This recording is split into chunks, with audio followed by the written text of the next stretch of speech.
Hello again, everybody. Welcome to Week 11. Let's begin with Buffalo's offense, Eric, which made a major in-season coaching change, relieving Ken Dorsey of his duties as offensive coordinator, replacing him with quarterbacks coach Joe Brady. The demeanor of the offense will likely look different today, and I'm excited to see how that plays out here today. I think Joe is the type of guy that what you see is what you get. Second and 5, and it's caught by Shakir. Shakir still going. Touchdown, Buffalo. What a move. We're fortunate to have Joe. He's done a great job here with us. He's done a great job connecting with Josh. Right ahead he goes, and he powers across again. What he did when he took over the offense a year ago was very impressive.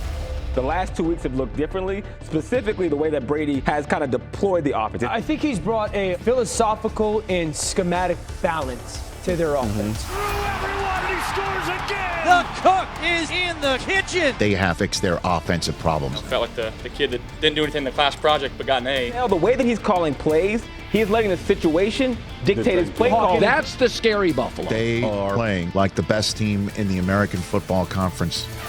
Hey, so we got 22 seconds right here. We need 20 yards. If you talk X's and O's with Joe, like he loves explaining the why. Sometimes you're not getting a feel of it until I turn out of it, and then that's when the quarterback kind of puts me into that window. I try to pride myself on attention to detail, try to pride myself on just being intentional about everything that I do. Knowing what he knows and knowing what he needs to learn. Just rotate however you see fit today. Our input when we're watching film to him is huge. You know, you see something on film, he's like, see something, say something. What would you see Curtis doing there? But I always find myself going back to just like how much energy he brings. Hey, we're hot, hot, hot. He's got a lot of juice to him, extremely hard worker. Love it. Hey, good job. That it, baby. Good catch. You know, my parents raised me that if I'm gonna start something, I'm gonna finish it. If I'm gonna do it, you know, you might as well give everything you got. Decisiveness. Hey, the biggest seed is speed, decisiveness. Well, it's surreal. It's like it's not surprising. He capitalized on opportunities. He's always prepared. He works his butt off, and he put himself in a position to succeed. And boom, it was kind of the perfect storm there.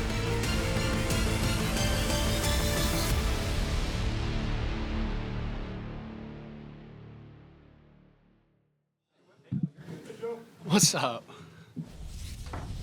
How we doing?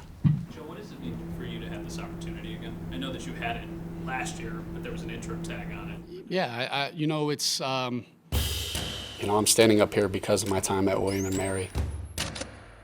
Look, I had the opportunity to play for Jimmy Laycock and then coach for him. Joe had what you would call a very, very unique introduction into coaching and getting started. It's been very fast-paced. Wasn't too much of a player. He was a better player than he says. Played wide receiver, but if you looked at my stats, probably was more of a four-core special teams player. You know, once I realized I wasn't really good enough to play in the NFL, I have a passion for this game, and so started kind of being a coach while I was a player. He knew what everybody was supposed to be doing. We had some of the young freshmen come in while I was a senior and kind of took them under my wing. Joe would coach them up. I think naturally when you're a player and you're a cerebral player and you take a lot of pride in the X's and O's, you're going to end up teaching some of the younger guys. Once that kind of took off, it was like, hey, this is what I have a passion for, this is what I want to do. There's no spots available on the coaching staff, so I was just like, I'm going to just try to learn as much ball and hope an opportunity comes up. And a job opened up on the defensive side of the ball. Okay, I'd love to be considered forward. And he basically laughed at me. I said, are you serious? I mean, you never coached. He told me to basically get out of the room. But I kept sticking around, and just started breaking down tape. And when the coaches came back, you know, I got a connection with one of the defensive guys, and they ended up just saying, you know what, let's just hire him. So I said, okay. And I've only done that one other time. And you know who the other time was? Well, it was Sean when he was with me, okay? There's a lot of pivotal points, I think, in every coach's career, but that was critical for him. I could hear his advancement of knowledge in the defensive world. You see the game through a totally different lens. You know, you think you know a lot of football when you're on the offensive side. You think you understand, hey, these plays beat these coverages. This is what puts certain players in conflict. And then you go on the defense side of the ball and it's completely flipped.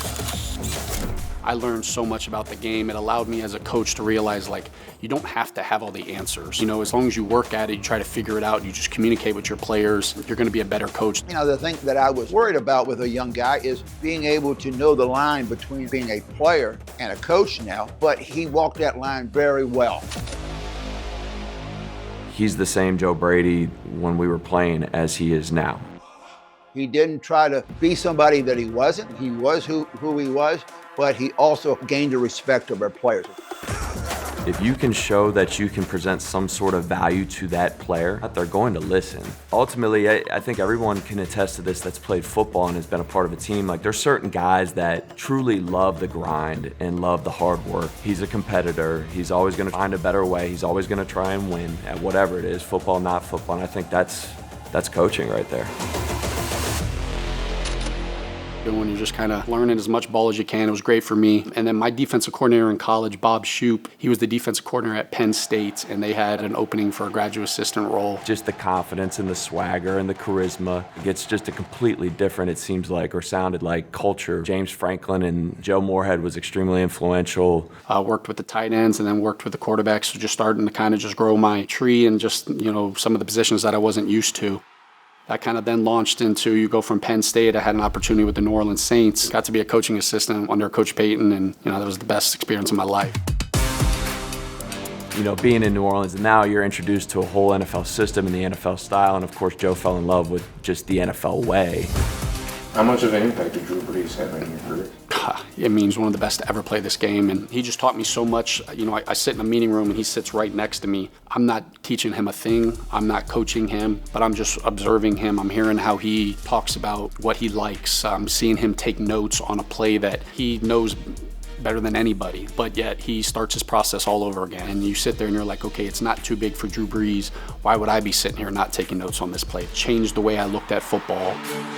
When you stop and think of what tremendous consequences come from the little things, there are no little things. And the way that he approached himself and the way that he took every walkthrough and everything was like we were playing the Super Bowl. So if I'm going to write a report, if I'm going to install a play, no matter what I do, why would I not have it with that same intent? And then Coach Payton, he's a visionary. You sit in a game playing room, and a lot of times you're on some staffs where it's the guy that's calling the plays kind of gives your coaching assistant and says, hey, these are the plays that we're running. And you might not know the why. Well, we would sit in that room and I would see him come up with the why. I would know that we were going to motion and shift and do this to get Mike Thomas matched up on this guy. And man, we get to the game and boom, boom, boom, and here's Mike Thomas matched up on that guy. And he just taught me so much that when you look at football, it's not as black and white. It's not just like, hey, what coverages do you want to attack? It's like, who in the coverage do we want to attack with who's our strengths? And let's try to find their weakness and attack that. Tremendous impact on my career. I wouldn't be sitting here without Sean Payton. If you rewind to the summer before I got to LSU hit us up in New Orleans about coming to clinic. Pete Carmichael's the OC, and they want to talk about empty and RPOs. Pete Carmichael was like, we don't really run RPOs with Drew Brees, but I have this coaching assistant that did some of this at Penn State. Can I bring him? Because Joe spent the time in Penn State to learn it. So Joe's like, I got to go speak to the whole LSU staff, Coach O. Dave Aranda's the D coordinator, Steve Ensminger, the OC. And we're like, oh my gosh, man, don't screw it up. So I tried to kind of have that same mindset, like, hey, this is an opportunity that I get to speak. I'm going to try to make this like an interview, essentially. And I knew Joe would be ultimately prepared, because that's just, he always is. It's just a matter of delivering it. I spent all day kind of talking in front of those guys, and I left, and Pete Carmichael were driving back from Baton Rouge, and he's like, he's going to hire you in a couple of years. And then so 6 months later, I get the call, and Joe gets the job at LSU, and boom, of course, that thing takes off. I really didn't know what the role exactly was going to be. I knew that I was going to be able to put my blueprint, how I see kind of football, and they were just going to kind of let me kind of go with it. So I'm trying to figure my own deal out. Joe gets the job, he calls me. I went down there, and it was just, the whole thing was surreal. But I think what brought us together was playing at William & Mary. There's also certain guys that just love the playbook and the X's and O's, and both of us, I feel like we're built like that. They have common understanding of offensive football because they kind of developed it together here. And obviously there's a strong degree of trust between the two of them, as well as friendship. I knew Joe would succeed, but to see it happen right in front of your face, and then you start seeing celebrities, and you're in Tiger Stadium, and that place is electric, and we're used to playing in front of 12,000 at Zabel Stadium, and I know Joe had been in the NFL, but I hadn't at that point in time. I remember telling Joe, and I don't normally do this, I'm not a pessimistic kind of guy, but I was like, yo, this is about to be a mess, man. New offense, a lot of moving parts, trying to understand the structure of how we operate, and we go out there and just light it up.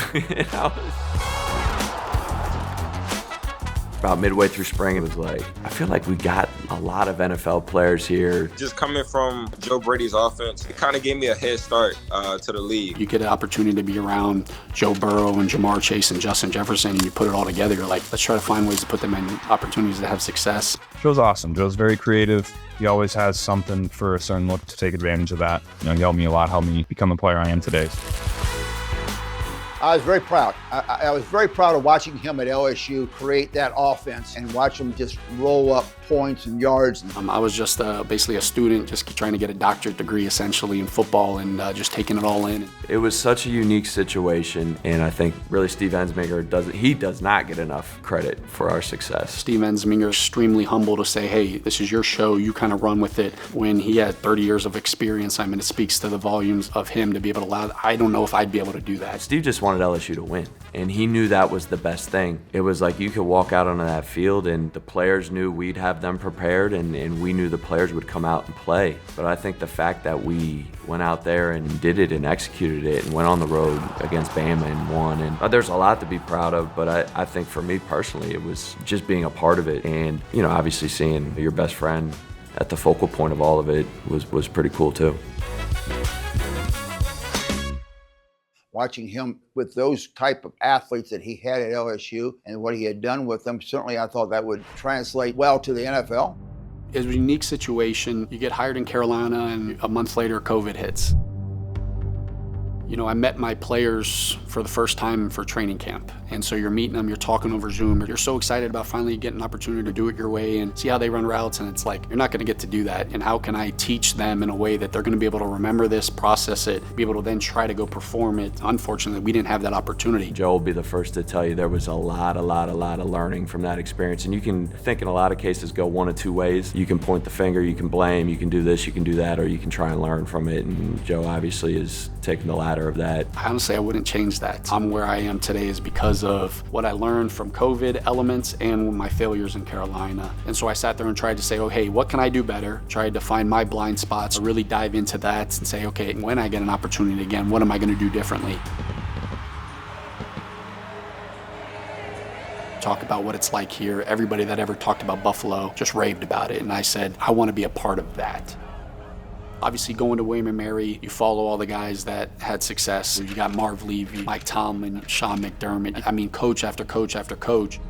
Even though we went to the same college, I've never met Joe, but with that comes a lot of commonalities, right? And I think the biggest one is a shared standard of what's acceptable. Both of them are extremely structured, organized. They have really high football IQs, and even the smallest detail is extremely important. I know Sean pretty well. I feel like I know the type of structure that he runs and his expectations. And I just felt Joe's background and his strengths, he would fit in very well. I was especially glad when he made the move to Buffalo. It's a pop-up short to the 7-yard line. Gibson takes it there, out to the 20, and he is walloped. Ball is out, and it's Buffalo football! When I got the opportunity to call it again, I was ready for it. Allen back to pass, looking right, throws it over the middle. It's complete for a first down. I think he's done a great job just integrating some of those thoughts with some of what we've done well in the past into what now has become our offense. Touchdown, Buffalo! What gives you confidence that he's the guy to lead this offense? The way that he talks to guys is so much different than I think anyone I've been around. I don't believe you fit players into your offense. I believe you make an offense to fit your players. Fortunately, we have Josh Allen, and so this isn't a Joe Brady offense, this is a Josh Allen offense. His willingness to listen, he's not saying this is what we're gonna run. He's saying, what do you guys want to start with? It helped the transition, obviously, last year, because I know what Josh is thinking, what he wants, what he likes, and it's a joy coaching him every day. You want to be good because when he has success, it's fun to watch. Do you know about the Moxie? Yes. I think we all need motivation once in a while and some of that chip on our shoulder from time to time. When I was at Penn State, Joe Moorhead, he always had me bring a can of Moxie to the game.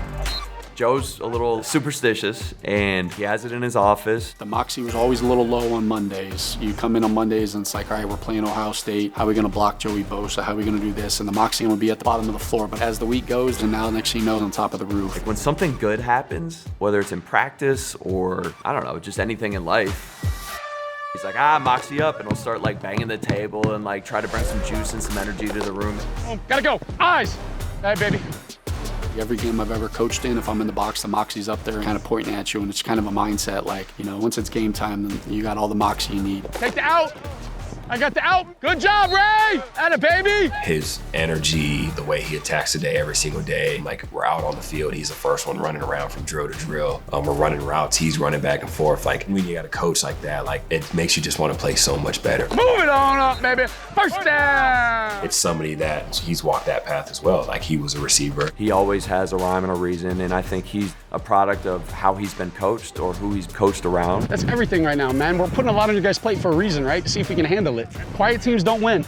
He takes time to meet with guys to like kind of see where they're at, right? Like, and I think that's huge. You get what you emphasize. So how are we handling a certain player? How do you motivate this player? Because every player is motivated a little bit differently. The guys that we're coaching is continuously changing. The mindsets, the personalities. I feel more and more we have to be able to relate to the guys and meet them where they're at. Hey, good communication letting us know, right? Mac Hollins walks around with no shoes. And, you know, it's not like, hey, Mac, what are you doing? It's like, if that's how you roll, if that's who you are, then I get it. What I want to be able to hang my hat on is I want to find out what our players do well, and I want to put them in those positions to have success. This game will always be about the players and not the schemes.